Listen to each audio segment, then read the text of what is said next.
అంటే one of the choice మీకు రోషన్? అంటే లేదన్న, అంటే ఫస్ట్ ఈసారి ఏంటనంటే ఒక ఫేస్ పెట్టుకొని మనం రాయటం కాదు. అంటే నేను ఫస్ట్ నుంచి అదే మూడ్లో ఉండేవాడిని నేను. ఎట్లా అంటే మనం ముందు ఒక కథ రాసుకొని అందులో మనం ఒక హీరోని తీసుకొచ్చి పెట్టినప్పుడు ఎలా చేయాలి అన్న ఉద్దేశంతో. కలర్ ఫోటో అలా జరగలేదు. అంటే నేను తర్వాత రాసుకున్న కథలన్నీ ముందు కథ ప్రయారిటీగా ఉండేటట్టు. బట్ ఈ సినిమాకి ఏంటి అని అంటే ఒక 2-3 మంత్స్ అసలు ఎవ్వరూ అనుకోకుండా మైండ్లో ఒక యంగ్ బ్లడ్ కావాలి, ఒక యంగ్ హీరో కావాలి. ఈ సినిమా పేరు టార్జన్ కాదు, మోగ్లీ. ఒక యంగే ఉండాలి, ఒక జస్ట్ లైక్ ఒక mid range hero. In the sense mid range, it's not about budget, market, age.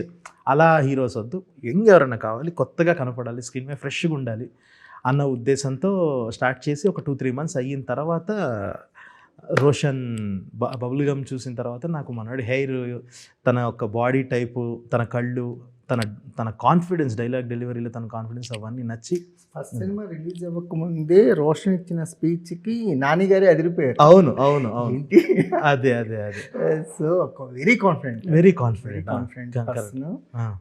నేను ఇక్కడ ఉండటానికి వచ్చాను అన్నట్టే ఉంటుంది తప్ప ఏదో ట్రై చేయడానికి వచ్చినాను అన్న ఫీలింగ్ ఎప్పుడూ కనిపించదు. కరెక్ట్.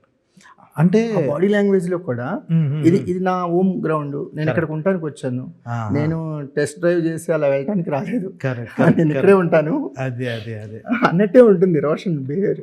అదే అంటే అది ఎట్లా అంటే నేను తనలో అబ్జర్వ్ చేసింది ఏంటంటే, ఇప్పుడు జస్ట్ లైక్ ఇప్పుడు ఇది ఒక ఆఫీసు, ఈ ఆఫీస్కి మీరు వచ్చినప్పుడు ఫస్ట్ ఒక 1 day 2 days ఒక ఇబ్బందిగా ఎక్కడ ఏముంది అని కొంచెం అలా చూస్తూ వెళ్తాం. మనోడు చిన్నప్పటి నుంచి ఇక్కడే తిరిగినట్టు ఇండస్ట్రీలో ఆ సినిమా సెట్లో వాటిల్లో తిరిగి ఉన్నాడు కదా, తనకి అది ఒక అలవాటు అయిపోయిన ప్లేస్. జనాల దృష్టిలో ఓకే, ఇప్పుడు ఏదో బబుల్ గమ్తో డెబ్యూ చేశాడు, ఇదేంటి స్టార్టింగ్లోనే ఇంత కాన్ఫిడెంట్గా మాట్లాడేస్తున్నాను, కానీ తనకి చిన్నప్పటి నుంచి ఇంకా అక్కడే తిరగటం వల్ల, మైక్ పట్టుకున్నా కూడా ఆ జీన్స్ వల్ల ఇంకా బ్లడ్లో ఉంది కాబట్టి ఇంకా మాట్లాడడానికి కూడా ఎక్కడ జంగడం లేకుండా అలా చేసింది.